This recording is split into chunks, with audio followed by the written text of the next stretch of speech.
আসসালামু আলাইকুম রহমতুল্লাহি ওবারাকাতু। সম্মানিত মুহতারাম হাজিরিন, আজকে আমরা আলোচনা করব ঋণ মুক্তির জন্য কি আমল রয়েছে। কোরআন হাদিসের মধ্যে ঋণ মুক্তির জন্য কি আমল এবং দোয়া ওজিফা রয়েছে। মেরা মুহতারাম হাজিরিন, ঋণ মুক্তির জন্য আল্লাহ রাব্বুল আলামিন তিরমিজি শরীফের মধ্যে এমন একটি দোয়া রয়েছে, তিরমিজি শরীফ ও মিশকাত শরীফের মধ্যে এমন একটি আমলের কথা উল্লেখ রয়েছে যে আমলটি করার কারণে আল্লাহ তাআলা তার পাহাড় সম পরিমাণ ঋণ থাকলেও সেগুলা পরিশোধ করার জন্য ব্যবস্থা করে দিবেন ইনশাআল্লাহ।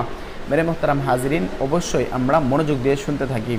পাহাড় সম পরিমাণ ঋণগুলাও যদি আল্লাহ রাব্বুল আলামিন আমাদেরকে পরিশোধ করার মতো এবং কি মেটানোর মতো তৌফিক দান করে, অবশ্যই আমরা কতই না খুশি হব ইনশাআল্লাহ। মেরে মোহতারাম হাজিরিন, মিশকাত শরীফের মধ্যে 2 নম্বর খণ্ডের মধ্যে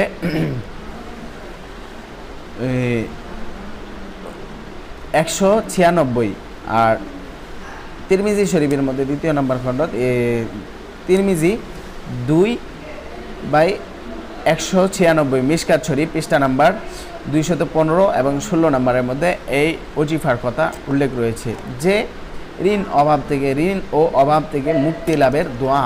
মেরে মোহতারাম হাজিরিন, এটার অর্থ হচ্ছে, হে আল্লাহ, আমাকে হালাল পন্থায় এতটুকু রিজিক দান করুন যা আমার জন্য যথেষ্ট হয় এবং হারামের প্রয়োজন না পড়ে, আর আমাকে আপনি ব্যতীত অন্য সবার থেকে মুখাপেক্ষী বানিয়ে দিন। মেরে মোহতারাম হাজিরিন, কতটুকু গুরুত্বপূর্ণ এই কথাটা আপনারা একটু খেয়াল করুন যে আল্লাহ রাব্বুল আলামিনের কাছে আপনি চাইছেন যে এতটুকু রিজিক যা